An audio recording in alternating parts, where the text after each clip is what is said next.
Hello dear students. तो आज की डिकोड सीरीज में हम आपके लिए लेकर आए हैं रे ऑप्टिक्स। तो अब हम बात करने वाले हैं लाइट की, और लाइट की जो स्टडी होती है उसी को हम ऑप्टिक्स में डील करते हैं। तो बेसिकली लाइट के बारे में समझते हैं। तो सबसे पहली चीज, जब हम लाइट की बात करते हैं तो हम बोलते हैं लाइट एक इलेक्ट्रोमैग्नेटिक वेव है, यानी कि ऐसी वेव जिसके पास में इलेक्ट्रिक और मैग्नेटिक फील्ड्स दोनों प्रेजेंट होते हैं, और ये वैक्यूम में भी ट्रैवल कर सकती है, दैट मीन्स मीडियम में भी ट्रैवल कर सकती है। और फिर हम इसे डिफाइन करते हैं कि लाइट एक फॉर्म ऑफ एनर्जी है जिसको सेंस ऑफ विजन प्रोवाइड करने की एबिलिटी होती है, यानी कि लाइट की वजह से ही हम चीजों को देख पाते हैं। But is light visible? आप गैस कर सकते हैं लाइट विजिबल है या नहीं। Basically light is invisible. तो हम इसे ऐसे बोलते हैं कि light itself is invisible but it helps in visualising the objects. और ये तब प्रोड्यूस होता है विजन जब वो लाइट हमारी आईज पर इंसिडेंट होती है। तो चलिए बात करते हैं लाइट का। जो इलेक्ट्रोमैग्नेटिक स्पेक्ट्रम होता है वो काफी बड़ा होता है, और उस स्पेक्ट्रम के अंदर हमारे पास काफी सारे अलग अलग रेंजेस होते हैं। और ये जो आप देख रहे हैं पूरा ये इलेक्ट्रोमैग्नेटिक स्पेक्ट्रम है। इसके अंदर हम जिस पार्ट पर फोकस्ड है वो है हमारा विजिबल रीजन। हम इस विजिबल रीजन को 7 कलर्स में डिवाइड करके रखते हैं, यानी कि हम जिसको विब ग्योर के नाम से जानते हैं। और इनकी जो वेवलेंथ की रेंज होती है 400 नैनोमीटर से 750 नैनोमीटर की रेंज होती है, जहां पर वॉलेट की वेवलेंथ सबसे कम और रेड की सबसे ज्यादा होती है। इसके बाद में ये जो आपको सारे रीजन्स दिख रहे हैं स्पेक्ट्रम के, ये सब इसके नेबर्स हैं। और इनमें से कोई भी स्पेक्ट्रम हम नेक्ड आइज से विजुअलाइज करने के लिए यूज नहीं कर सकते। सिर्फ विजिबल रीजन जो हमें विजुअलाइज करने में हेल्प करता है, इसीलिए हम इसे विजिबल रीजन के नाम से जानते हैं। ये इटसेल्फ विजिबल नहीं है, बट ये विजुअलाइज करने में हेल्प करता है। अगर हम उस पूरे स्पेक्ट्रम को देखें तो ये जब वैक्यूम में ट्रैवल करते हैं तो इन सबकी स्पीड कांस्टेंट होती है, बट इन सभी रीजन्स में frequency and wavelength different different होती है। तो अकॉर्डिंगली अगर हम रेडियो वेव से चलते हैं गामा रेज की तरफ तो हमारी फ्रीक्वेंसी तो इंक्रीज होती है एंड वेवलेंथ इनवर्सली डिक्रीज होती जाती है। और कुछ इस ऑर्डर में ये सारे आपको स्पेक्ट्रम को देखना होता है। चलिए आगे बढ़ते हैं। तो हम बात करते हैं लाइट की प्रॉपर्टीज की। जैसा कि मैंने कहा, लाइट के पूरे स्पेक्ट्रम की स्पीड कांस्टेंट है, लेकिन ये जो स्पीड है इसकी मैक्सिमम वैल्यू हमें तब मिलती है जब हम इसे वैक्यूम में ट्रैवल करवाते हैं। और लाइट एक इलेक्ट्रोमैग्नेटिक वेव है तो वैक्यूम में ट्रैवल कर सकती है, और इसकी जो स्पीड होती है वैक्यूम के अंदर वो हमारे पास में होती है 3 × 10⁸ मीटर पर सेकेंड, जिसकी एग्जैक्ट वैल्यू 299,792,458 मीटर पर सेकेंड होती है। लेकिन क्योंकि हम इसे अप्रोक्सीमेटली कैलकुलेशन पर्पस के लिए इजियर वे में लेते हैं तो हम ऐसे ही लिखते हैं। अब हम बात करें अगर नेचर में, तो इलेक्ट्रोमैग्नेटिक वेव हमने बता ही दिया, लेकिन साथ में एक पॉइंट है ट्रांसवर्स नेचर। बेसिकली अगर हम यहां पर देखें तो लाइट के पास में जो इलेक्ट्रिक और मैग्नेटिक फील्ड्स होते हैं ना, ये परपेंडिकुलरली ऑसिलेट करते हैं। और वेव प्रोपगेशन के परपेंडिकुलर अगर कुछ ऑसिलेशन होता है तो हम उस वेव को ट्रांसवर्स नेचर में कंसिडर करते हैं। एंड जब ये लाइट वेव प्रोपगेट करती है तो हम यहां पर उसे रेक्टिलिनियर प्रोपगेशन फॉलो करते हुए मानते हैं। That means light travels in straight line. जैसा कि आप देख सकते हैं यहां पर हमने इस लाइट के सोर्स से लाइट को रिप्रेजेंट करने के लिए कुछ लाइंस को रिप्रेजेंट किया। ये जो लाइंस होती है इन्हें रे बोलते हैं, और यहां पर एरो इनके डायरेक्शन को रिप्रेजेंट करता है। और जब एक से ज्यादा रे यानी कि ग्रुप, तो इसको बीम कंसिडर किया जाता है, और ये बीम ऑफ लाइट हो गया। आप देख सकते हैं कि ये पैरेलल बीम ऑफ लाइट है, जिस तरह से लाइट ट्रैवल कर रही है इस तरह से हम बीम की फॉर्म में उसे शो कर सकते हैं। अब हम बात करते हैं कि हमारे पास में जब एक नेचुरल सीन के अंदर हम एक लाइट को इंसिडेंट करवा रहे हैं, हमारा सोर्स है सन, हम लाइट को यहाँ पर इंसिडेंट करवा रहे हैं, तो ये जब इंटरफेस आता है, यानी कि इंटरफेस का मतलब दो मीडियम्स का बाउंड्री, तो आप देखिए इस इंटरफेस पर कुछ पार्ट रिफ्लेक्ट हो रहा है यानी कि बाउंस बैक कर रहा है, और कुछ पार्ट एक मीडियम के अंदर जा रहा है। दैट मीन्स यहां पर दो फिनोमिनाज होते हैं। एक जो बाउंस बैक हुआ उसको हम रिफ्लेक्शन बोलते हैं, जब मीडियम चेंज करता है उसको हम रिफ्रैक्शन बोलते हैं। और हम इन दो फिनोमिनास के बारे में ही इस टॉपिक के अंदर डिस्कस करते हैं। तो स्टार्ट करते हैं। सबसे पहले जब लाइट बाउंस बैक करती है तो उस प्रोसेस को हम रिफ्लेक्शन के नाम से जानते हैं, और हम बात करते हैं लॉज ऑफ रिफ्लेक्शन की। तो सबसे पहले हमने एक सरफेस लिया, ये जो सरफेस है ये कर्व्ड सरफेस दिखाया। अब इस सरफेस को रिफ्लेक्शन करवाना है मैक्सिमम, तो इसके लिए मैंने इसे पॉलिश कर दिया। पॉलिशिंग के बाद एक रे को इंसिडेंट करवाते हैं, जिसे इंसिडेंट रे बोला जाता है। यहां से लाइट बाउंस बैक करेगी, वो रिफ्लेक्टेड रे होगी। अब इनके बीच में रिलेशन बताने के लिए हमें नॉर्मल की जरूरत पड़ती है। नॉर्मल रे जिसको हम 90 डिग्री पे ड्रॉ करते हैं सरफेस के। अब यहां तो सरफेस हमारा प्लेन है नहीं, तो फिर हम कैसे ड्रॉ करें? तो इसके लिए हमारे पास एक तरीका होता है कि जिस पॉइंट ऑफ इंसिडेंस पर आपकी रे आती है वहां पर आप एक टेंजेंट ड्रॉ कर दीजिए, क्योंकि आपने सुना होगा कि जो टेंजेंट होता है वो रेडियस के परपेंडिकुलर होता है। तो इस तरीके से मैंने यहां पर टेंजेंट ड्रॉ किया और रेडियस जो यहां पर होगी इसके लिए कर्व्ड सरफेस के लिए वो एज ए नॉर्मल वर्क करेगी। तो ये मेरी नॉर्मल आ गई और नॉर्मल हमेशा सरफेस के साथ 90 डिग्री ड्रॉ करती है। अब ये तीन रेज आपके पास आ चुकी हैं, इंसिडेंट, नॉर्मल एंड रिफ्लेक्टेड। ये तीनों रेज एक ही प्लेन में लाई करती हैं, दैट मींस 2 डायमेंशनल प्लेन, और ये होता है हमारा फर्स्ट लॉ। चलिए हम सेकंड रूल की तरफ चलते हैं। तो जैसा कि आप इस डायग्राम में देख सकते हैं, इंसिडेंट रे और नॉर्मल रे, इन दोनों के बीच में हमारे पास में जो एंगल आता है उसे एंगल ऑफ इंसिडेंस के नाम से जानते हैं। ऐसे ही जो नॉर्मल और रिफ्लेक्टेड रे के बीच में एंगल आता है उसको हम एंगल ऑफ रिफ्लेक्शन के नाम से जानते हैं। अब इस तरीके से जब हम देखें तो लॉज ऑफ रिफ्लेक्शन में हमारे पास इन दोनों के बीच का जो रिलेशन होता है वो ये होता है कि कभी भी अगर रिफ्लेक्शन होगा तो ये दोनों एंगल्स हमेशा इक्वल होंगे। That means angle I is always equal to angle R, और ये कंडीशन हमेशा फॉलो की जाती है। जब भी रिफ्लेक्शन होगा तो लॉज ऑफ रिफ्लेक्शन को हम फॉलो करेंगे, चाहे किसी भी सरफेस पर हो या कोई भी वेव हो, सब फॉलो करते हैं लॉज ऑफ रिफ्लेक्शन। इसी पार्ट पे हम कंटिन्यू करते हैं और हमारे पास में एक एग्जांपल है, उसे हम देखते हैं। तो हमने यहाँ पर एक सोर्स ऑफ लाइट लिया है जिसके सामने प्लेन मिरर रखा है। कुछ इस तरीके से आप उसको देख सकते हैं, ये सोर्स है, ये प्लेन मिरर है, दोनों के बीच का डिस्टेंस 1.5 मीटर है। और हमें बोला गया कि अगर आप मिरर को रोटेट करवाते हैं through an angle of 3.5 degree, तो जो लाइट का स्पॉट स्क्रीन पर बन रहा था पहले कुछ ऐसे, ये सोर्स है, यहां से नॉर्मल इंसिडेंट्स करवाया गया मिरर के ऊपर। ये प्लेन मिरर है। नॉर्मल इंसिडेंस का मतलब होता है जब एंगल आई और एंगल आर इक्वल तो हमेशा होते ही हैं, लेकिन वो दोनों जीरो के बराबर होते हैं। तो यहां पर रीट्रेस हो जाती है लाइट, यानी कि जहां से आई थी लौट के वापस चली जाती है। तो मेरे पास में जो इमेज बनेगी, हमने सोर्स के साथ ही स्क्रीन रखी है और ये जो इमेज बन रही है वो सोर्स के ऊपर ही बन रही है। अब हमारे को ऐसा बोला गया कि मिरर को रोटेट करवाना है और फिर जो नई इमेज बनेगी उसकी पोजीशन में जो शिफ्ट है वो फाइंड करना है। तो चलिए समझते हैं कैसे फाइंड करना है। तो हमारे पास में जो सिचुएशन है उसके अकॉर्डिंग हम ये इनिशियल सिचुएशन कंसिडर कर रहे हैं। अब हमसे बोला गया इंसिडेंट रे को भेजिए और मिरर को रोटेट करवाइए। मिरर को हम थोड़ा सा रोटेट करवाते हैं। ये देखिए हमने मिरर को रोटेट किया है 3.5 डिग्री से। अब आप बता सकते होंगे कि अगर मिरर को रोटेट करता हूं एंगल थीटा से तो रिफ्लेक्टेड रे किससे रोटेट होती है? डेफिनेटली 2 थीटा से। तो हमारे पास में अगर 3.5 से रोटेट करेंगे तो ये मेरे पास में 7 डिग्री से रोटेट करेगा, और जिस डायरेक्शन में मिरर का रोटेशन हुआ सेम उसी तरफ। तो ये 7 डिग्री का रोटेशन हमारे पास आया और अब जो इमेज बन रही है वो यहां पर है। अब मुझे अगर ये पोजीशन का डिफरेंस निकालना है, जो कि आपकी पुरानी पोजीशन और नई पोजीशन के बीच में, उसको मैंने y से डिनोट कर दिया। तो यहां पे मुझे हेल्प लेनी पड़ेगी ट्रिग्नोमेट्री की। तो देखिए ये ट्राइंगल है, इस ट्राइंगल के अंदर एंगल के सामने वाली साइड परपेंडिकुलर हो गई और ये नीचे बेस। तो मैं अगर tan थीटा यूज करता हूं तो tan थीटा से मैं y/1.5 लिख सकता हूं। और हम यहाँ पे बोल सकते हैं कि एंगल जो कि स्मॉल है, तो हमारे पास में एंगल की वैल्यू अगर स्मॉल होती है तो हम tan थीटा को थीटा के बराबर कर लेते हैं। और ये जो एंगल 7 डिग्री है, ये भी ध्यान रखना होता है कि जब आप एंगल को थीटा लिखते हैं तो एंगल हमेशा रेडियंस में होना चाहिए। तो हमने ये 7 डिग्री को रेडियंस में कन्वर्ट किया है π/180 से मल्टीप्लाई करके, और साथ में यहाँ से y की वैल्यू फाइंड किया और कैलकुलेशन करके जो आंसर आता है वो आता है 0.18 मीटर।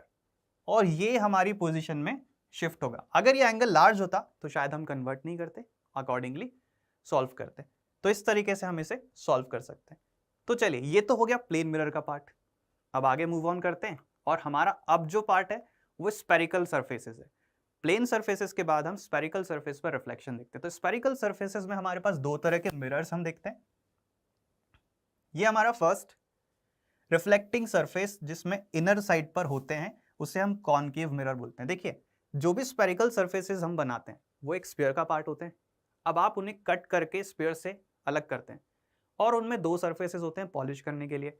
एक बार आपने आउटर सरफेस पर पॉलिश किया तो उसका just opposite inner surface reflecting हो गया और इसे कॉनकेव के नाम से जाना।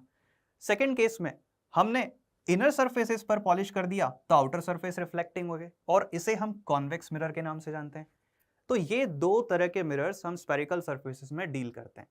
अब इन्हीं मिरर्स के अंदर हम साइन कन्वेंशन की बात करें तो जैसे आप ग्राफ बनाते हैं ना, तो ग्राफ बनाते वक्त एक ओरिजिन चाहिए होता है और एक्सिस पॉजिटिव नेगेटिव आप डिनोट करते हैं ताकि डिस्टेंसेस मेजर किए जा सके। तो हमारे पास भी कुछ वैसा ही रूल यहाँ पर होता है। हम साइन कन्वेंशन यूज करते हैं किस लिए? क्योंकि हमें डिस्टेंसेस मेजर करने होते हैं मिरर के रेस्पेक्ट में। तो मिरर के रेस्पेक्ट में डिस्टेंस मेजर करने के लिए हम यहाँ पर मिरर और लेंस दोनों के रेस्पेक्ट में अगर बात करें तो पोल या ऑप्टिकल सेंटर को रेफरेंस पॉइंट मानते हैं और सारे डिस्टेंस यहीं से मेजर किए जाते हैं। तो इस तरीके से हमने रूल ये बनाया है कि अगर आप किसी मिरर को ले रहे हैं, जैसे हम यहाँ पे रेफरेंस के लिए मिरर से बात करते हैं, तो मिरर के लिए जो सेंटर पॉइंट होता है वो पोल होता है, उसे आप ओरिजिन ट्रीट कर सकते हैं। अब डायरेक्शन ऑफ लाइट आप एक तरफ मान लीजिए, हमने माना बाय डिफॉल्ट जनरली हम लेफ्ट से राइट मानते हैं, तो ये डायरेक्शन ऑफ इंसिडेंट रे जिस तरफ होगा, अगर आप इसी तरफ, ये प्रिंसिपल एक्सिस होती है हमारी लाइन, इसी के अलोंग डायरेक्शन में कोई भी मेजरमेंट करेंगे तो पॉजिटिव आएगा। लेकिन अगर आपने इसके अगेंस्ट जाकर के कोई मेजरमेंट किया, यानी कि पोल से लेफ्ट साइड की तरफ जाते हुए, तो वो नेगेटिव आएगा और हम इसीलिए उसको पॉजिटिव एक्स और इसको नेगेटिव एक्स से डिनोट करते हैं। तो हमारे पास में बिल्कुल कार्टेशियन सिस्टम की तरह ये एक्सिस हम बना सकते हैं।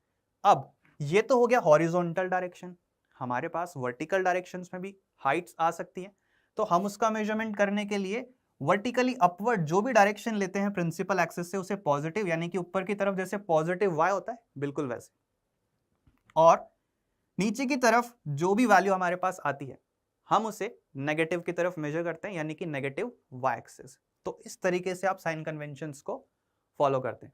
अब जब साइन कन्वेंशंस फॉलो कर लिए जाते हैं तो फिर हमसे पूछा जाता है कि फोकस के बारे में बताइए। अब फोकस क्या होता है? फोकस हम सभी जानते हैं कि जब पैरेलल रेज आती है किसी मिरर पे, तो आफ्टर रिफ्लेक्शन वो जिस पॉइंट को प्रिंसिपल एक्सिस से कट करती हैं उसी को हम फोकस डिफाइन करते हैं, और हम यहाँ पर पैरेक्शियल रेज के अकॉर्डिंग फोकस मान के चलते हैं, ये अज्यूम करते हुए कि सारे अपर्चर स्मॉल हैं, सारे एंगल्स भी स्मॉल हैं। तो इस तरह से जब ये मिरर हम ले रहे हैं, ये कौन सा मिरर है? कॉनकेव। तो इसके लिए आप देखिए इसका स्फीयर का पार्ट इस तरफ आता है, जिस तरफ स्फीयर का पार्ट आता है सेंटर भी उसी तरफ बिलोंग करता होगा और उसी तरफ फोकस भी लाई करता है। तो ये जो फोकस है, अगर आप पोल से मेजर करते हैं, लाइट का डायरेक्शन आप इस तरफ अज्यूम कर लीजिए और ये पोल से जो डायरेक्शन आप चेक कर रहे हैं वो लेफ्ट साइड पर आ रहा है, तो हम इसकी फोकस को नेगेटिव मानते हैं। और फोकस की जो वैल्यू होती है वो रेडियस ऑफ कर्वेचर की हाफ होती है फॉर पैरेक्शियल रेज। तो हम यहाँ पर फोकस की वैल्यू -r/2 लेके चलते हैं, और ये जो साइड होती है इसे हम रियल साइड बोलते हैं। क्यों? क्योंकि लाइट रेज एक्चुअली यहीं पर हमें मिलेगी। अगर लाइट को भेजा जाएगा तो रिफ्लेक्शन के बाद वो मिरर से इसी तरफ आएगी, बैक साइड पर जा नहीं सकती। So this is what we call real side. ये हमारा कॉनकेव मिरर था। ऐसे ही अगर हम देखें सेकंड मिरर जो कॉन्वेक्स के नाम से जाना जाता है, तो इस मिरर के लिए जो इसका स्फीयर वाला पार्ट है वो राइट साइड पर है, उसका सेंटर उधर होगा, तो फोकस भी उसी तरफ आएगा। अब अगर आप डायरेक्शन मेजरमेंट करने के लिए पोल से रेफरेंस मानते हैं, तो लाइट को इंसिडेंट हमने इस तरफ करवाया, लाइट इस तरफ जा रही है तो डायरेक्शन भी उसी के अलोंग आ रहा है आपकी फोकस का, यानी कि आपकी फोकल लेंथ इस बार पॉजिटिव होगी, और वैल्यू जैसा कि हम r/2 के बराबर बोलते हैं तो हम उसे प्लस में r/2 बोल सकते हैं। एंड ये जो साइड होती है, क्योंकि देखिए लाइट जब यहां पर आएगी तो रिफ्लेक्ट करके वापस लौट जाएगी, तो मिरर के बैक साइड पे लाइट तो जा ही नहीं सकती, तो फिर मिरर के बैक साइड पे हम उसे एक्सटेंड करके या डॉटेड शो करके दिखाते हैं, और वो वर्चुअल साइड मानी जाती है, क्योंकि वहां एक्चुअल इंटरसेक्शन नहीं होता। जब एक्चुअल इंटरसेक्शन नहीं होता तो उसे वर्चुअल या अपीयर टू मीट माना जाता है। तो इस तरीके से हम मिरर्स को साइन कन्वेंशंस में यूज कर सकते हैं, और इस तरीके से हम रियल और वर्चुअल भी आइडेंटिफाई कर सकते हैं। तो चलिए इसके बाद हमारे पास में आता है नेक्स्ट टर्म जो है फोकल प्लेन। अभी मैंने आपको फोकस समझाया, इन्फिनिटी से रेज आती है तो वो आफ्टर रिफ्लेक्शन फोकस पर जाती, लेकिन इन्फिनिटी से रेज आने के बाद भी कभी कभी रेज एंगल पर आती हैं with respect to principal axis. तो अगर ऐसा कोई सिचुएशन मिलेगा तो उस केस में भी रिफ्लेक्टेड रेज कहां जाकर मिलेंगी? एग्जैक्टली फोकस पर नहीं, लेकिन फोकस से जस्ट बिलो, और वो भी एक प्लेन पर जो प्रिंसिपल एक्सिस से परपेंडिकुलर है, and this plane is what we call focal plane. तो ये होता है आपका फोकल प्लेन। अब इस फोकल प्लेन के अकॉर्डिंग आप देखिए, लॉज ऑफ रिफ्लेक्शन में हमेशा एंगल आई और एंगल आर इक्वल होते हैं। जो रेज आपकी पोल पर आई उन्होंने जो एंगल सबटेंड किया है वो अल्फा है, सेम एंगल से रिफ्लेक्ट होके गई, नीचे भी अल्फा। और जो इमेज बन रही है, आप अगर इस हाईलाइटेड ट्राइंगल को देखेंगे तो इस ट्राइंगल में अल्फा का यूज करके मैं tan थीटा की वैल्यू फाइंड कर सकता हूं, परपेंडिकुलर अपॉन बेस यानी कि हाइट अपॉन फोकस। और इस तरीके से अगर मुझे हाइट फाइंड करनी हो किसी इंफिनिटी वाले ऑब्जेक्ट की इमेज की, तो मैं यहाँ पे कुछ इस तरीके से कर सकता हूं, जो कि हमारा tan थीटा वाला फॉर्मूला है। हम हाइट अपॉन बेस लिख सकते हैं, मतलब परपेंडिकुलर अपॉन बेस, एंगल्स हमेशा स्मॉल मानना है क्योंकि पैरेक्शियल है, एंड आफ्टर दैट आपको रिजल्ट जो मिलेगा वो हाइट की वैल्यू आपको f इंटू अल्फा के बराबर मिलती है, यानी कि फोकस इंटू एंगल के बराबर। इस कॉन्सेप्ट पर बेस्ड एक छोटा सा क्वेश्चन जो हम देखते हैं कि किस तरीके से हमें इसे अप्लाई करना होता है। हमने यहाँ पर ऐसा माना है कि सन को एज ए ऑब्जेक्ट ट्रीट करते हैं, क्योंकि सन बहुत दूर होता है, इन्फिनिटी पर होता है, तो हम सन को बहुत ही लार्ज साइज में मानते हैं, वैसे भी होता भी है, और उसकी जो एग्जैक्ट साइज होती है वो हमें नहीं पता। लेकिन जब उस सन से हमारे पास में लाइट रेज आ रही होती हैं, तो उसके एंगल को मैं मेजर कर सकता हूं, जो उसके पोल पर विद प्रिंसिपल एक्सिस सबटेंड किया गया होगा, उसको हम थीटा मान लेते हैं। जितना एंगल आपने यहां पर सबटेंड किया, आफ्टर रिफ्लेक्शन भी आप उतना ही एंगल सबटेंड करेंगे, ये हमारे पास में पॉइंट बोलता है। और फाइनली जो इमेज बनेगी वो फोकल प्लेन पर बननी है, क्योंकि ऑब्जेक्ट इंफिनिटी पर था। तो ये सेम क्राइटेरिया जो हमने फोकल प्लेन के लिए अभी यूज किया, अगर आपसे ये पूछा जाए कि सन की इमेज का साइज या हाइट या डायमीटर बताना है, तो बता सकते हैं ना। यहां पर इस ट्राइंगल को अगर आप देखेंगे तो आपके पास में एंगल थीटा, ये आपके पास में इसकी परपेंडिकुलर, और ये आपका बेस। तो अकॉर्डिंगली जैसे आप बोलते हैं कि अगर एंगल बहुत छोटा होता है तो एंगल थीटा को हम लोग परपेंडिकुलर यानी कि d अपॉन फोकस के बराबर लिख सकते हैं, और इस तरीके से मेरे पास में जो डायमीटर की वैल्यू आ जाएगी वो हो जाएगी f इंटू थीटा के बराबर। तो कुछ इस तरीके से मैं इसको यूज कर सकता हूं। तो ये मेरे पास में किसी भी ऑब्जेक्ट की साइज को पता लगाने के लिए एक तरीका हो सकता है, जो कि इंफिनिटी पर प्लेस्ड हो। नेक्स्ट हम बात करते हैं मिरर इक्वेशन की, यानी कि हम अब रिलेट करना चाह रहे हैं ऑब्जेक्ट इमेज और फोकल लेंथ की पोजीशंस के हिसाब से। यानी कि मेरे पास में यू वी, जो यहां पर u होता है उसका मतलब होता है ऑब्जेक्ट का पोजीशन, एंड v का मतलब होता है इमेज का पोजीशन। और जैसा कि हम जानते हैं सारी कैलकुलेशंस कहां से करनी है, विद रिस्पेक्ट टू पोल। तो यहां पर u एंड v जो वैल्यूज हैं वो ऑब्जेक्ट और इमेज के लिए रेस्पेक्टिवली हैं, और उनका कैलकुलेशन हम पोल से करेंगे। ऐसे ही f आपकी फोकल लेंथ को डिनोट करता है, वो भी कैलकुलेशन कहां से किया जाता है, फ्रॉम द पोल।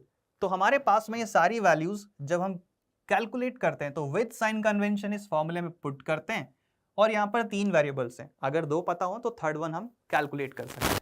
तो इसी पर बेस्ड हमारे पास में एक छोटा सा क्वेश्चन है। ये सिचुएशन है, position and nature of image हमें बताना है, और हमसे यहां पर पूछा गया है फोकस हमें बता दिया, ऑब्जेक्ट का पोजीशन बता दिया, ये दोनों चीजें हमें फाइंड करनी है। पोजीशन का मतलब हो गया v बताना है। तो अगर हम इस क्वेश्चन को सॉल्व करना चाहते हैं तो मुझे कौन सी इक्वेशन यूज करनी होगी, मिरर इक्वेशन।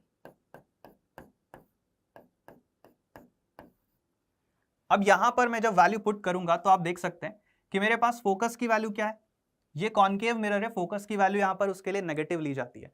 तो आप f की वैल्यू यहां पर माइनस में 20 रखेंगे, v की वैल्यू तो आपको फाइंड करनी है, और u की value with respect to pole 30 centimetre but left side पे, क्योंकि इसके ऊपर लाइट का इंसिडेंट डायरेक्शन हम इस तरफ मान के चलेंगे। तो उस अकॉर्डिंग मेरे पास में u की वैल्यू जो आ जाएगी वो माइनस में 30 हो जाएगी, और यहां से हम जब v को कैलकुलेट करते हैं तो v की वैल्यू हमारे पास में माइनस में 60 सेंटीमीटर आती है।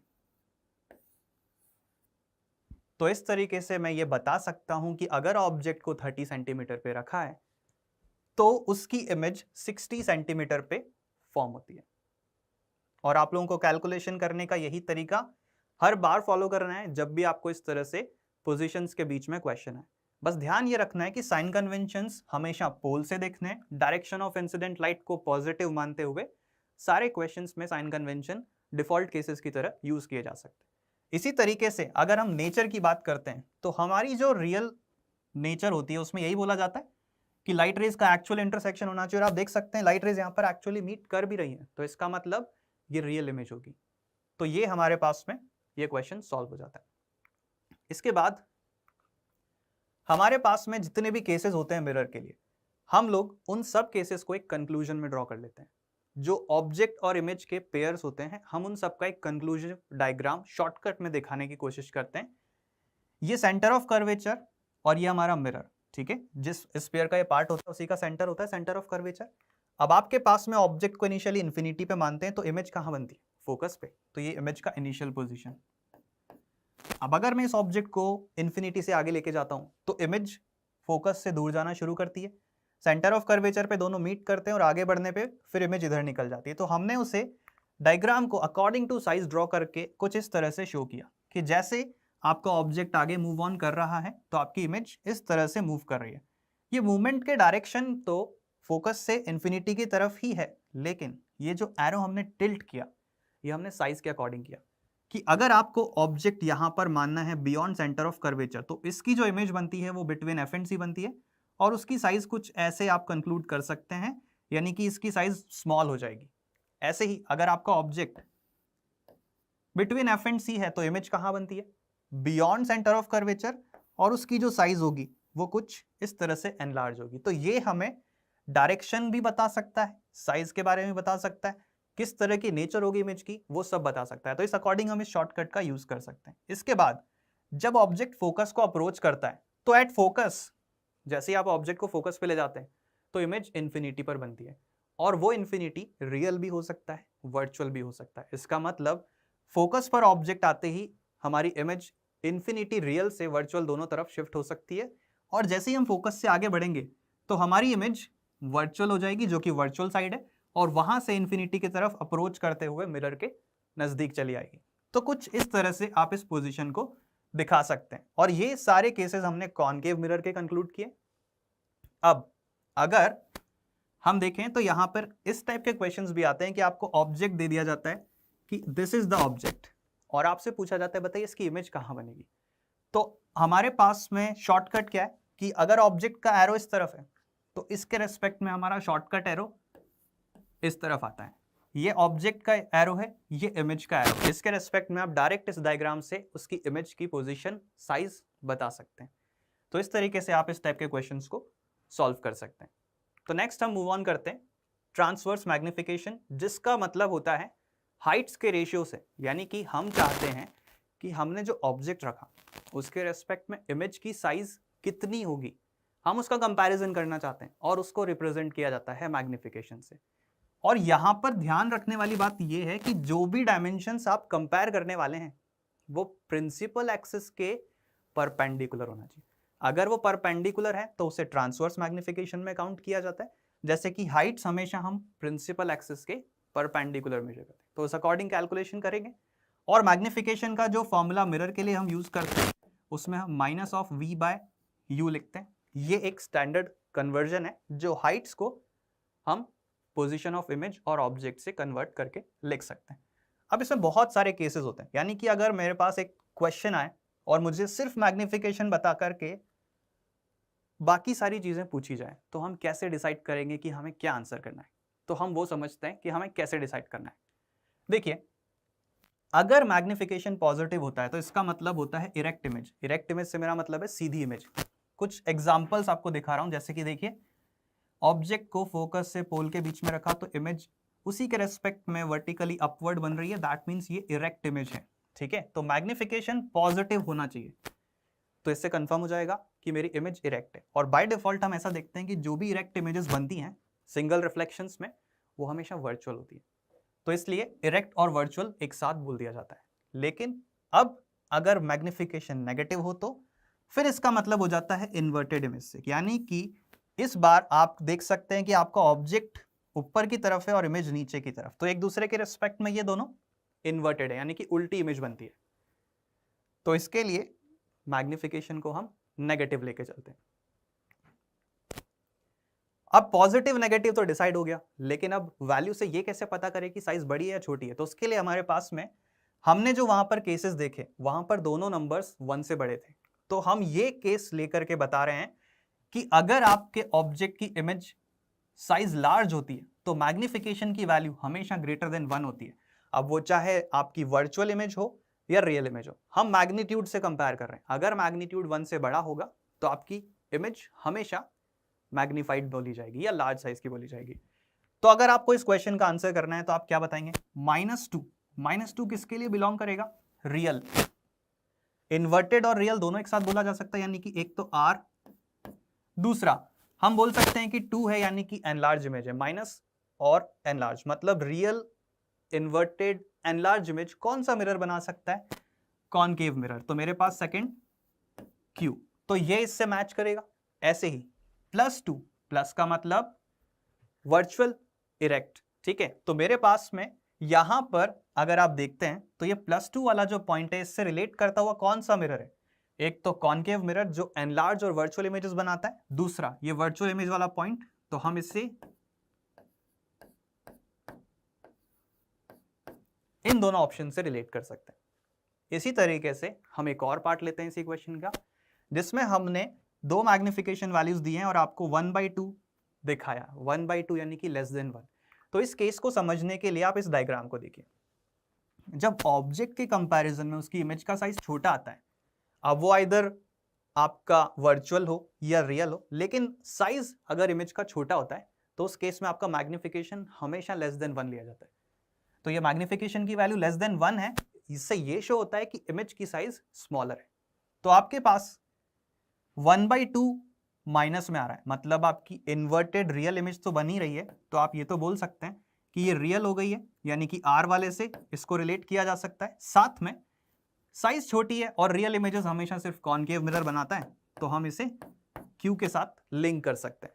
ऐसे ही अगर अब मैं +1/2 देखूं, तो प्लस में तो इरेक्ट और वर्चुअल इमेजेस बनती है ना, और कॉनकेव मिरर जो वर्चुअल इमेजेस बनाता है वो एनलार्ज बनाता है। कॉन्वेक्स मिरर ही है जो स्मॉल साइज की इमेजेस बनाता है। तो यहां पर मेरे पास में एक तो वर्चुअल नेचर हो जाएगी और कॉन्वेक्स मिरर के साथ इसको लिंक किया जा सकता है। इस तरीके से हम ये क्वेश्चंस सॉल्व कर सकते हैं। तो चलिए आगे बढ़ते हैं, और हमारे पास में एक और क्वेश्चन है। इस बार हम अलोंग द लेंथ एक ऑब्जेक्ट को प्लेस करने की बात कर रहे हैं। देखिए, रॉड की लेंथ है f/3, उसे along the principal axis place किया गया, यानी कि इस बार डायमेंशन परपेंडिकुलर नहीं है, प्रिंसिपल एक्सिस के पैरेलल है, और फोकल लेंथ की वैल्यू f है। बोला गया है कि जो आप ऑब्जेक्ट को रख रहे हैं तो उसकी जो इमेज है रियल एलोंगेटेड बननी चाहिए, और साथ में उसका एक एंड टच करना चाहिए रॉड के। तो अब मुझे पहले तो पोजीशन के बारे में बात करनी होगी, क्योंकि जो लैंग्वेज बोल रहे हैं आप थोड़ा बहुत गैस कर सकते हैं कि क्या मुझे पोजीशन रखनी चाहिए। क्योंकि देखिए, एक एंड टच करवाना है ऑब्जेक्ट का इमेज से, तो मुझे लगता है कि सेंटर ऑफ कर्वेचर ही एक ऐसा पॉइंट होता है जहां पर ऑब्जेक्ट और इमेज एक दूसरे को टच कर सकते हैं इन केस ऑफ मिरर। तो ये तो फिक्स हो गया कि एक एंड सेंटर ऑफ कर्वेचर की तरफ होगा और उसकी इमेज भी सेंटर ऑफ कर्वेचर पर बनेगी, जैसा हम जानते हैं इस पोजीशन पर होता है। लेकिन अब मुझे ये कंफ्यूजन है कि ये रॉड को सेंटर ऑफ कर्वेचर से आगे रखूं या पीछे रखूं। तो इसके लिए मुझे इस पॉइंट पे थोड़ा सोचना पड़ेगा। तो आई थिंक रियल और एलोंगेटेड जब हमारी इमेज बनती है तो उसके लिए एक ही कंडीशन होती है कि ऑब्जेक्ट को फोकस और सेंटर ऑफ कर्वेचर के बीच में होना चाहिए। अगर ऑब्जेक्ट फोकस और सेंटर ऑफ कर्वेचर के बीच में होगा तभी उसकी एलोंगेटेड इमेज बनेगी, अगर पीछे होता तो शायद स्मॉल इमेज बनती। तो इसीलिए हम उसे कहां पर प्लेस करेंगे? सेंटर ऑफ कर्वेचर से फोकस के बीच में, और इसकी लेंथ f/3 ली जा सकती है। अब जब इस तरह के ऑब्जेक्ट्स आते हैं तो हम इन्हें दो पॉइंट्स की तरह ट्रीट कर लेते हैं। एक पॉइंट तो ये आप मान लीजिए B हो गया, और एक ये मान लीजिए A हो गया। अब मुझे पोजीशन ऑफ इमेज फाइंड करनी है ना, तो मैं पॉइंट B के बारे में तो बहुत इजीली कमेंट कर सकता हूं कि सेंटर ऑफ कर्वेचर पर है, यानी कि वहां से डिस्टेंस हो गया 2f, और इमेज भी 2f बन जाएगी। यहां पर इसको हम B' से डिनोट कर सकते हैं, 2f distance from the pole. Now इस पॉइंट A का लोकेशन देखिए, B से यहां का डिस्टेंस है 2f, 2f में से f/3 माइनस करेंगे ना तो मेरे पास आएगा 5f/3, यानी कि इस पॉइंट A की पोजीशन फोकस से 5f/3 डिस्टेंस पर है, तो u की वैल्यू -5f/3 हो जाएगी। अब मुझे मिरर फॉर्मूला यूज करके कैलकुलेट करना होगा इसकी पोजीशन, और वैसे भी मैं थोड़ा आइडिया बता सकता हूं कि अगर ये ऑब्जेक्ट फोकस के नजदीक है तो इमेज भी इन्फिनिटी की तरफ आएगी, यानी कि वो इमेज कहीं यहां पर बननी चाहिए। और जब हम कैलकुलेशंस करते हैं तो हमारे पास में ये रॉड की पोजीशन के अकॉर्डिंग हमारी इमेज का शेप कुछ ऐसा नजर आता है। तो इसकी जो वैल्यूज होती है, यानी कि आप देखिए ये वाला B वाला पॉइंट है, इसकी इमेज यहां पर बन गई, और A वाला पॉइंट उसकी इमेज कुछ यहां पर बन गई। हम इसकी लोकेशंस की पोजीशंस की बात करें तो ये पॉइंट 5f/3 पर था, कैलकुलेशंस करने पर हमें इसकी वैल्यू 5f/2 पर मिलती है। तो दोनों पॉइंट्स की लोकेशन आपको मिल गई। इन दोनों पॉइंट्स का डिफरेंस यानी कि ये 5f/2 और ये वाला पॉइंट 2f माइनस करेंगे तो इसकी लेंथ कितनी आएगी, f/2 के बराबर। तो मेरे पास में रॉड की लेंथ आ गई। लेकिन अभी यहाँ पर ये जो शेप है, शायद हो सकता है आपको समझ में नहीं आ रहा हो कि शेप क्यों ऐसा ड्रॉ किया गया। मैं आपको याद दिलाता हूँ, वो शॉर्टकट डायग्राम जो हमने बनाया था कि अगर ऑब्जेक्ट ऐसे मूव करता है तो हम इमेज को ऐसे ही मूवमेंट करवाते हैं, ये बिल्कुल उसी से रिलेट करके हम साइज बढ़ाते जा रहे हैं। और जैसे जैसे आप बढ़ते जाएंगे आगे की तरफ साइज बड़ी होती जाएगी, तो शेप ऑफ रॉड इस तरह का आपको दिखाई देगा, एक वेज के जैसा शेप में। तो इस तरीके से आप उस शॉर्टकट का यूज करके शेप ऑफ रॉड भी आइडिया बता सकते हैं। तो इस तरीके से हम ये क्वेश्चंस भी सॉल्व कर सकते हैं। नेक्स्ट, कई बार हमसे क्वेश्चंस पूछते हैं वेलोसिटी के बारे में। तो एक बहुत ही सिंपल सा रिलेशन होता है, जो डिस्टेंस के बीच में रिलेशंस होंगे या जो लेंथ के बीच के रिलेशंस होंगे, अगर हम उसे टाइम से डिफरेंशिएट कर दें तो वो वेलोसिटी में कन्वर्ट हो जाते हैं। तो हम यहाँ पर along the principal axis move कर रहे हैं और यहाँ पर वेलोसिटीज भी हमें उसी डायरेक्शन में दी जा रही हैं। तो यहाँ पर हम कैलकुलेट अगर करने जाएं फाइनल वेलोसिटी ऑफ इमेज, वो भी मिरर के रिस्पेक्ट में, तो हमारे पास में एक शॉर्टकट फॉर्मूला होता है ये, यहाँ पर माइनस ऑफ mt स्क्वायर यानी कि ट्रांसवर्स मैग्निफिकेशन के स्क्वायर को हमें यूज करना होता है। तो सबसे पहले मुझे ट्रांसवर्स मैग्निफिकेशन की वैल्यू फाइंड करनी होगी। उसके लिए मेरे पास फोकस है और ऑब्जेक्ट की पोजीशन है। मैं यहाँ पर f और u को रिलेट करते हुए mt का एक फॉर्मूला यूज कर सकता हूं, जो है f/f minus u। Values put करेंगे, फोकस की -20, ऑब्जेक्ट की -30। सॉल्व करने पे कुछ इस तरह से मैग्निफिकेशन मेरे पास -2 आ जाता है। अब मेरे पास मैग्निफिकेशन तो आ गया, लेकिन अभी मुझे VOM यानी कि object with respect to mirror की वेलोसिटी चाहिए। तो उसके लिए VO माइनस VM करना होता है। दोनों के डायरेक्शन सेम है, तो आप यहाँ पर वैल्यूज पुट करेंगे 4 - 2 और ये mt की वैल्यू पुट करके स्क्वायर करके VIM की जो वैल्यू है सॉल्व करने पर आपके पास आती है -8 सेंटीमीटर पर सेकेंड। यानी कि आपकी इमेज का जो डायरेक्शन है वो नेगेटिव है। किस तरफ होगा नेगेटिव आपका, इस तरफ। तो हम ऐसा बोल सकते हैं कि जो इमेज है वो 8 सेंटीमीटर पर सेकेंड से चल रही है, लेकिन अवे फ्रॉम द मिरर।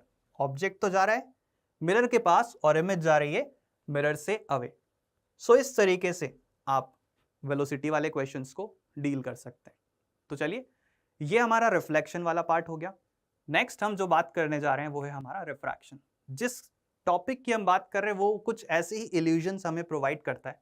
जैसा आप देख सकते हैं यहाँ पर हमारे पास में जो ब्रशेस होते हैं, जब वाटर के अंदर इंसर्ट किए जाते हैं तो ये थोड़ी सी बेंडिंग नजर आती है। एक्चुअल में थोड़ा बेंड नहीं होता है ना, ये आप भी जानते हैं। ये सिर्फ और सिर्फ एक इल्यूजन होता है, और हम इस इल्यूजन को समझने के लिए ही रिफ्रैक्शन को समझते हैं कि आखिर ऐसा क्यों होता है। तो चलिए शुरुआत करते हैं। ये रिफ्रैक्शन का जो बेसिक मीनिंग है, आपको याद है शुरू में हमने एक वो एनिमेशन दिखाया था, उसमें बताया था कि जब लाइट आती है इंटरफेस पर कुछ पार्ट रिफ्लेक्ट हो जाता है, कुछ मीडियम के अंदर चला जाता है। तो वो जो पार्ट मीडियम के अंदर जाता है वो पार्ट बेंड भी होता है, यानी कि वो एक बेंडिंग शो करता है। और बेंडिंग की कंडीशन ये है कि ऑब्लिक इंसिडेंस पर ही, यानी कि आपका जो एंगल ऑफ इंसिडेंस होना चाहिए 0 से 90 के बीच होगा, तभी आप बेंडिंग दिखाएंगे। और उस फिनोमिना को ही हम रिफ्रैक्शन बोलते हैं। और ये बेंडिंग होने का रीजन मीडियम चेंज होना और स्पीड चेंज होना होता है। लेकिन अगर ऑब्लिक इंसिडेंस नहीं हो तो, यानी कि आपका एंगल आई अगर 0 है तो एंगल आर भी 0 होगा। और इसी तरीके से अगर इस केस में आप लाइट को भेजते हैं तो ये रिफ्रैक्शन तो है, बट इसमें यहाँ पर बेंडिंग नहीं होती, यानी कि हम डेविएशन को 0 मान के चलते हैं। इसीलिए वहां पर लिखा जाता है डेफिनेशन में ऑब्लिक इंसिडेंस। तो ये पॉइंट क्लियर होना चाहिए कि बेंडिंग सिर्फ और सिर्फ ऑब्लिक इंसिडेंस पर होती है, एंगल आई 0 होने पर या नॉर्मल इंसिडेंस पर नहीं होती। तो लॉज ऑफ रिफ्रैक्शन की बात करते हैं। हमारे पास में जैसे रिफ्लेक्शन के अंदर 2 रूल्स थे, याद है ना, भूले तो नहीं? तो वही रूल्स क्या हम यहां फॉलो कर सकते हैं? अगर आप वो सोचते हैं कि हम फॉलो कर सकते हैं तो पार्शियली एप्लीकेबल होता है। कैसे? देखिए, जब आपकी रे यहां पर आती है तो आप बोल रहे हैं कि इस रे को जैसे ही मीडियम पर चेंज करवाया गया तो ये रे एंगल आई जो बनाती है उससे डिफरेंट होता है एंगल आर, क्योंकि बेंडिंग आती है। अब ये बेंडिंग कभी कभी टुवर्ड्स द नॉर्मल भी हो सकती है, कभी कभी अवे फ्रॉम द नॉर्मल भी हो सकती है। तो ऐसा बोला जा सकता है कि ये तो डिपेंड करता है मीडियम टू मीडियम, है ना। और उस अकॉर्डिंग एंगल आई की वैल्यू एंगल आर के साथ इक्वल तो नहीं होती, कभी कम हो सकती है, कभी ज्यादा हो सकती है। तो वो angle I is equal to angle R वाला रूल तो यहाँ पर एप्लीकेबल नहीं होता। लेकिन मेरे पास में जो सिचुएशन है उसके हिसाब से मैं देखूं ये इंसिडेंट रे है, ये नॉर्मल है और ये रिफ्रैक्टेड रे, ये तीनों अभी भी एक ही प्लेन में लाई करती है, यानी कि मैं फर्स्ट रूल जो हमने वहां पे सीखा था वो सेम फॉलो कर सकता हूं यहाँ पे।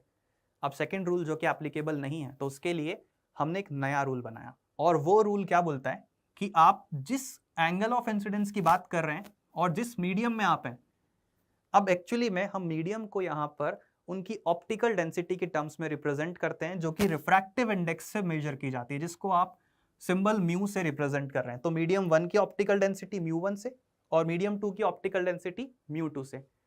तो इनके बीच में जो रिलेशन आता है वो ऐसा बोलता है कि sine I upon sine R को कांस्टेंट मान लीजिए, और इस लॉ को स्नेल्स लॉ के नाम से जाना जाता है। तो ये लॉ इस तरह से बोलता है कि अगर आपने एक पेयर ऑफ मीडियम का यूज किया तो इस मीडियम में जो एंगल आई और एंगल आर है उनके रिलेशंस को अगर आप साइन थीटा की टर्म्स में लिखें तो वो हमेशा कांस्टेंट होता है। अभी कांस्टेंट क्या होता है? ये कांस्टेंट बेसिकली इन दोनों मीडियम्स का रिलेटिव रिफ्रैक्टिव इंडेक्स होता है, और रिफ्रैक्टिव इंडेक्स का relation second medium upon first करके इस तरह से लिखा जाता है। तो रिलेशनशिप कुछ ये बनता है। अब यहाँ पे एक छोटा सा ट्विस्ट ये आता है कि एंगल आई जिस मीडियम में बना था वो नीचे आ रहा है, यानी कि इनवर्सली प्रोपोर्शनल है। तो हम जब ये फॉर्मूला यूज करें तो या तो हम थोड़ा केयरफुल रहें या फिर हम इसे ऐसे कन्वर्ट कर सकते हैं, और यहाँ पर जिस मीडियम में एंगल आई है उसी के साथ उसका रिफ्रैक्टिव इंडेक्स मल्टीप्लाइड है, जिस मीडियम में एंगल आ रहा है उसी का रिफ्रैक्टिव इंडेक्स यहाँ मल्टीप्लाइड है। इस तरीके से आप स्नेल्स लॉ का अच्छे से यूज कर सकते हैं और मिस्टेक होने के चांसेस थोड़े से कम रहते हैं। तो चलिए एक चीज यहाँ पर हम बात करते हैं ऑप्टिकल डेंसिटी और मास डेंसिटी, क्योंकि देखिए अभी जैसे मैंने कहा ऑप्टिकल डेंसिटी, तो कई लोगों के माइंड में डाउट आ सकता है, आया भी होगा शायद, कि सर ये डेंसिटी वो मास वाली डेंसिटी तो नहीं जो हमने पढ़ी थी। तो मैं आपको बता देता हूं कि ये दोनों बहुत अलग अलग टर्म्स हैं, क्योंकि मास डेंसिटी को आप मास पर यूनिट वॉल्यूम से कैलकुलेट करते हैं। दूसरी बात, ऑप्टिकल डेंसिटी जो होती है वो मीडियम की डेंसिटी लाइट की टर्म्स में देखी जाती है, और वहां पर मेजरमेंट स्पीड के रेशियो से किया जाता है। तो ये होता है ratio of speed of light in the two media. अगर आप एक मीडियम को वैक्यूम लेते हैं तो उसे एब्सोल्यूट रिफ्रैक्टिव इंडेक्स बोलते हैं, और अगर आप दोनों ही मीडियम्स कुछ और लेते हैं तो वो रिलेटिव रिफ्रैक्टिव इंडेक्स हो जाता है। तो ऑप्टिकल डेंसिटी और मास डेंसिटी को समझाने के लिए एक छोटा सा एग्जांपल लेते हैं। दो मीडियम्स है हमारे पास, एक टर्पेंटाइन और एक वाटर। जैसा कि यहां पर जाना जाता है कि वाटर और ऑयल में से हमेशा वाटर की डेंसिटी ज्यादा होती है, तो ये कौन सी डेंसिटी होती है? Mass density. अब अगर आप ये सोचते हैं कि अगर मास डेंसिटी का रिलेशन कुछ आ गया तो शायद ऑप्टिकल डेंसिटी का भी वैसा ही हो, तो ऐसा बिल्कुल नहीं होता। ऑप्टिकल डेंसिटी डिफरेंट होती है, और यहां पर टर्पेंटाइन की ऑप्टिकल डेंसिटी ज्यादा होती है, मतलब ये ज्यादा डेंसर मीडियम है, तो जब लाइट इस मीडियम में ट्रैवल करेगी तो एज कंपेयर टू वाटर वो यहाँ पे स्लो मूव करेगी, यानी कि उसकी स्पीड कम हो जाएगी। शायद अब आप समझ पाए हो दोनों के बीच का डिफरेंस। और ऑप्टिकल डेंसिटी क्योंकि रेशियो ऑफ वेलोसिटीज होता है तो हमेशा यूनिटलेस होता है, लेकिन mass density mass per unit volume होने के साथ साथ उस पर यूनिट भी होती है। ठीक है, तो दोनों ही बहुत डिफरेंट टर्म है, इसमें कोई कंफ्यूजन मत रखिएगा। अब जैसा मैंने आपको भी थोड़ी देर पहले बताया कि रिफ्रैक्शन बेसिकली इल्यूजन कॉज करता है, उसी के रिगार्डिंग हम बात करने वाले हैं। ये हमारे पास में एक कंटेनर है, ये हमने एक ऑब्जेक्ट माना और वहां पर ऑब्जर्वर, तो ऑब्जेक्ट से लाइट रेज निकल करके जा रही है, इस कंटेनर में वाटर फिल्ड है ऐसा मान लीजिए। लाइट जब बाहर निकलेगी तो लाइट सीधी तो जाएगी नहीं, सिर्फ और सिर्फ एंगल आई जीरो वाली रेज सीधी गई है, बाकी सारी रेज आपकी बेंडिंग शो कर रही है, और आप डेंसर से रेरर में गए इसलिए बेंडिंग अवे हुई है। अब ये ऑब्जर्वर की आइज में लाइट जाती है ना, तो ऑब्जर्वर इतना भोला होता है कि जैसे लाइट आती है बस उसको एक्सटेंड कर लेता है। तो यहां पर मेरे पास में ये लाइट रेज एक्सटेंड हो जाएंगी, और जहां पर इनका पॉइंट ऑफ इंटरसेक्शन आएगा उस जगह पे मुझे उस ऑब्जेक्ट की इमेज नजर आएगी। अब सोचने वाली बात यह है कि क्या असली में ऑब्जेक्ट वहां चला गया? नहीं, ये सिर्फ और सिर्फ उसकी अपरेंट पोजीशन है और उसकी इमेज है। तो हम इन सब के डिस्टेंसेस सरफेस से मेजर करते हैं, हमेशा इंटरफेस से डिस्टेंसेस कैलकुलेट किए जाएंगे। तो आप देखिए ओरिजिनल डिस्टेंस को d लिखा गया, और ये जो अपरेंट पोजीशन यानी कि जो इमेज है उसे d डैश लिखा। इनके बीच में जो रिलेशनशिप होता है वो रिफ्रैक्टिव इंडेक्स पर डिपेंड करता है, और हम ऐसा लिख सकते हैं कि d डैश की जो वैल्यू है वो d इंटू μ2 अपॉन μ1 होती है। अब कुछ लोगों को कंफ्यूजन होता है, सर μ2 किसे लेना है, μ1 किसे लेना है? एक बहुत ही सिंपल सी बात है, पहले 1 आता है या 2 आता है? 1 आता है ना? तो आपके पास में मीडियम 1 और ये मीडियम 2, आप मीडियम 1 में सबसे पहले थे लाइट के साथ, बाद में गए थे 2 में, तो जिसमें पहले होंगे उसे 1 लेंगे, बाद वाले को 2 लेंगे। दूसरी बात, हमारे पास में ये जो दोनों इमेजेस के बीच का सेपरेशन है, इसे एपरेंट शिफ्ट माना जाता है। और इसे कैसे निकाला जाएगा? d में से d डैश को सब्ट्रैक्ट करके। तो शिफ्ट को हम s से रिप्रेजेंट करते हैं और d माइनस d डैश करते हैं। तो सॉल्व करेंगे ना वैल्यूज पुट करके, तो d minus d into mu 2 upon mu 1, और कैलकुलेट करने के बाद ये आपके पास में d into 1 minus mu 2 upon mu 1 हो जाता है। And this is your shift. यहाँ पर सराउंडिंग मीडियम अगर एयर होता है तो ऊपर 1 आ जाता है, 1 माइनस 1 अपॉन म्यू बन जाता है। और ये शिफ्ट हमें फाइंड करना होता है कई बार, तो हम दोनों चीजें फाइंड कर सकते हैं। चलिए इसी के ऊपर एक क्वेश्चन देखते हैं। ये जो क्वेश्चन है इसमें ऐसा बोला जा रहा है कि माइक्रोस्कोप को मैंने कॉइन के ऊपर फोकस किया जो कि बीकर के अंदर रखा हुआ था। अब इस माइक्रोस्कोप को आप में से किसी ने डिस्टर्ब कर दिया, मुझे पता चल गया कि आपने डिस्टर्ब किया, और मुझे ये भी पता चल गया कि कितना डिस्टर्ब किया, 1 सेंटीमीटर। बट मैं कॉइन को अब नहीं देख पा रहा हूं, ये आप भी समझ गए होंगे। तो अब मैं वापस कॉइन को देखना चाहता हूं, बट मुझे परमिशन नहीं है कि मैं कॉइन को उठा सकूं या उसकी पोजीशन चेंज कर सकूं। तो मैंने कुछ एक नया तरीका सोचा कि मैं ऐसा क्या करूं। तो हमने सोचा कि क्यों ना एक फ्लूइड वहां पर भर दें, यानी कि वाटर उस बीकर में भर दें, और उससे फायदा क्या होगा, वो जो कॉइन है ना उसकी अपरेंट पोजीशन चेंज हो जाएगी। तो माइक्रोस्कोप को थोड़ी ना पता है कि ओरिजिनल कॉइन ऊपर आया, उसे तो सिर्फ और सिर्फ रेस से मतलब होता है। तो आप सिचुएशन को कुछ ऐसा अज्यूम करिए कि माइक्रोस्कोप जो है पहले कॉइन पर फोकस था, अब आपने माइक्रोस्कोप को डिस्टर्ब कर दिया, तो कॉइन तो दूर चला गया, आपकी फोकस यहां पर है। कितना शिफ्ट हुआ? 1 सेंटीमीटर। अब आप यहां पर वाटर इंसर्ट करेंगे ना तो इसकी पोजीशन शिफ्ट होगी। आप थोड़ा और इंसर्ट करिए वाटर, कब तक करिए? जब तक कि आपकी कॉइन की अपरेंट पोजीशन माइक्रोस्कोप में नजर ना आए। तो बेसिकली ये जो पोजीशन का शिफ्ट है ये कितना होना चाहिए? 1 सेंटीमीटर।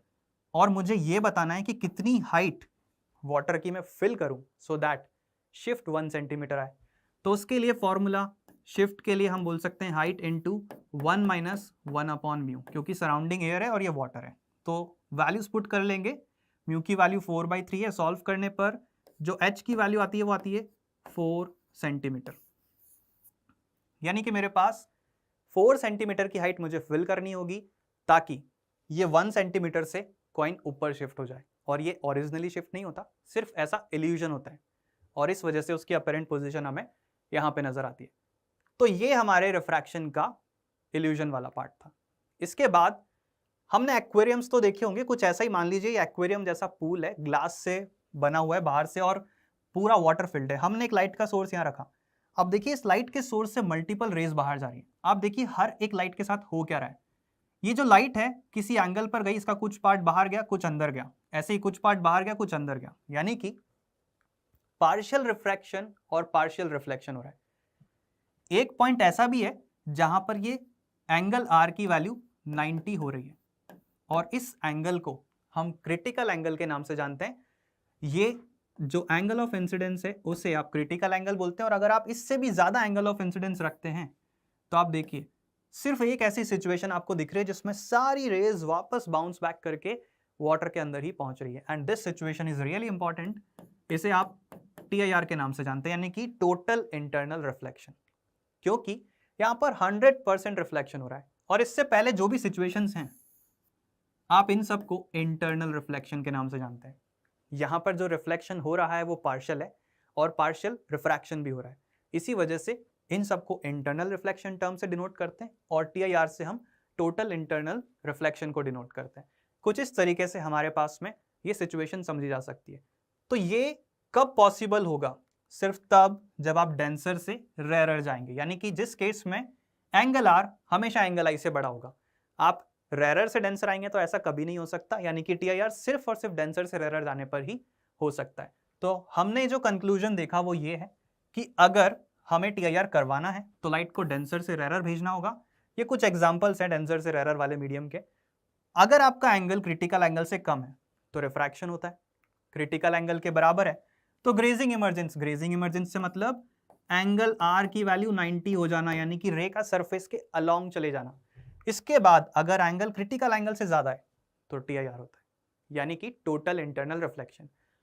और ये क्रिटिकल एंगल वाली सिचुएशन पे हमें कैलकुलेशन जो करनी होती है वहां पर हमारी हेल्प हमेशा स्नेल्स लॉ ही करेगा। जब भी रिफ्रैक्शन होगा लॉज ऑफ रिफ्रैक्शन वैलिड होंगे, स्नेल्स लॉ आपकी हमेशा हेल्प करेगा।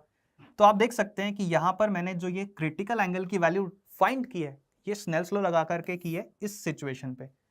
एंगल आर को 90 पुट किया, सिचुएशन रियलाइज करने के बाद ऐसी बनी, एक रेरर मीडियम है एक डेंसर मीडियम है। अगर आपका रेरर मीडियम एयर है तो आप फॉर्मूले को और भी सिंपल लिख सकते हैं 1/μ, यानी कि इनवर्सली प्रोपोर्शनल आता है क्रिटिकल एंगल रिफ्रैक्टिव इंडेक्स के। और इस तरीके से हम TIR के लिए क्रिटिकल एंगल की वैल्यू फाइंड कर सकते हैं। और अगर TIR करवाना है तो क्रिटिकल से ज्यादा एंगल ऑफ इंसिडेंस होना चाहिए।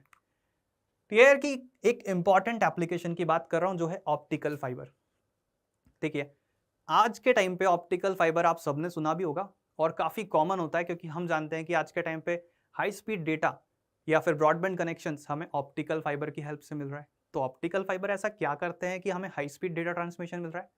सिंपल सा आंसर है, आपका डेटा लाइट की फॉर्म में ट्रांसमिट किया जाता है। पहले कोएक्शियल केबल्स में इलेक्ट्रिकल सिग्नल्स में जाता था, लेकिन अब लाइट की फॉर्म में ट्रांसमिट करते हैं। तो ये ऑप्टिकल फाइबर्स होते कैसे होंगे? बेसिकली ऑप्टिकल फाइबर्स ऐसे ग्लास के थिन फाइबर्स जैसे होते हैं जो कि बिल्कुल ट्रांसपेरेंट से होते हैं, और ट्रांसपेरेंट होने के बाद भी लाइट को अपने अंदर ट्रैवल करवाते हैं। तो कुछ तो स्पेशल होता ही होगा। तो हम वही समझने की कोशिश कर रहे हैं। देखिए ये आपकी कोर मटेरियल है जो भी ट्रांसपेरेंट ग्लास फाइबर से होती है, और ऊपर है एक लेयर क्लैडिंग। ये दोनों लेयर्स ट्रांसपेरेंट होने के साथ साथ इनके रिफ्रैक्टिव इंडेक्सेस अलग होते हैं। क्यों? क्योंकि जब आप लाइट को इंसिडेंट करवाएंगे बाहर से, लाइट को यहाँ पर लेजर डायोड्स के थ्रू किया जाता है, और ये लाइट जब अंदर जाती है मीडियम के अंदर तो पहले इंटरफेस पर आप देख सकते हैं बेंडिंग हुई, उसके बाद में इस इंटरफेस पर TIR होना चाहिए। अगर TIR नहीं होता तो ये लाइट बाहर चली जाती। इसका मतलब यहां पर TIR ही तो हेल्प कर रहा है। तो this is an application of TIR। Core और क्लैडिंग के बीच में अगर आपको TIR करवाना है तो ये वाला मीडियम डेंसर होना चाहिए, ये वाला रेरर होना चाहिए, तभी कंडीशन सेटिस्फाई होगी। और दूसरी बात, ये एंगल ऑफ क्रिटिकल से ज्यादा होना चाहिए। ठीक है, तो इस तरह से जिगजैग पाथ में लाइट ट्रेवल करती है, और हमारे सिग्नल्स लाइट की स्पीड से ट्रांसमिट होते हैं, और लाइट की स्पीड सबसे ज्यादा फास्ट मानी जाती है, इसीलिए सिग्नल बहुत हाई स्पीड से कम्युनिकेट करता है, और इसीलिए ये हमारे पास हेल्प करता है। अब इसी पर बेस्ड हमारे पास एक क्वेश्चन है। यहां पर हमसे ऐसा बोला गया है कि एक light pipe denotes optical glass fibre. ठीक है, रिफ्रैक्टिव इंडेक्सेस दे दिए हैं हमें, और हमें पूछा गया है range of angles of the incident raise, जिससे कि हमारी रे TIR सफर कर सके। सिचुएशन कुछ इस तरह से है। इसका मतलब ये हुआ कि हमें मैक्सिमम एंगल बताना है जिससे कि हम लाइट को पर इंसिडेंट करें ऑप्टिकल फाइबर पर, तो वो TIR कर सके और ट्रांसमिट हो सके। तो सिचुएशन को सॉल्व करने के लिए जरा थोड़ा सा एनालिसिस करते हैं। आप देखिए पहले तो कोर का रिफ्रैक्टिव इंडेक्स √2 है और इसका √3/2 है, यानी कि मुझे पता चल गया कि ये डेंसर है और ये रेरर है। तो सिचुएशन क्रिटिकल एंगल की हो सकती है, TIR हो सकता है। अब इस सिचुएशन में बाहर का मीडियम तो एयर है ना, तो टोटल 3 मीडियम्स के इंटरफेस पे मुझे देखना होगा। सबसे पहले आप एयर से जब लाइट भेजेंगे तो एंगल आई जो है वो एयर में था, आप पहले जाएंगे कोर में, और कोर वाले मीडियम के अंदर जो आपका एंगल बनेगा वो एंगल आर होगा। अब अगर आप सोचिए एंगल आई को बढ़ाते हैं तो एंगल आर और बढ़ेगा ना, एंगल आई को और बढ़ाते हैं तो एंगल आर और बढ़ेगा। इसीलिए हम एंगल आई का पहले रिलेशन निकालेंगे एंगल आर से। स्नेल्स लॉ लगा सकते हैं दोनों सरफेस पे और रिलेशन निकाल सकते हैं। उसके बाद ये जो एंगल होगा जब रे यहां पहुंचेगी तो रे का ये वाला जो एंगल होगा 90 - आर होगा। क्यों? ये 90 डिग्री बनता है, ये राइट एंगल ट्राइंगल है, तो ये एक एंगल आर है तो ये 90 - आर हो जाएगा। इस तरीके से इस एंगल की रिलेशन हमें समझ में आई। तो मुझे एक चीज पता चल रही है, एंगल आई बढ़ाने पर एंगल आर बड़ा होगा और ये 90 - आर छोटा हो जाएगा। तो इसीलिए मैं बोलता हूं कि एंगल आई की एक वैल्यू फाइंड करनी है जिस वैल्यू पर ये वाला एंगल अगर TIR करवाना है तो सिचुएशन क्या बोलती है कि ये एंगल क्रिटिकल एंगल से ज्यादा होना चाहिए।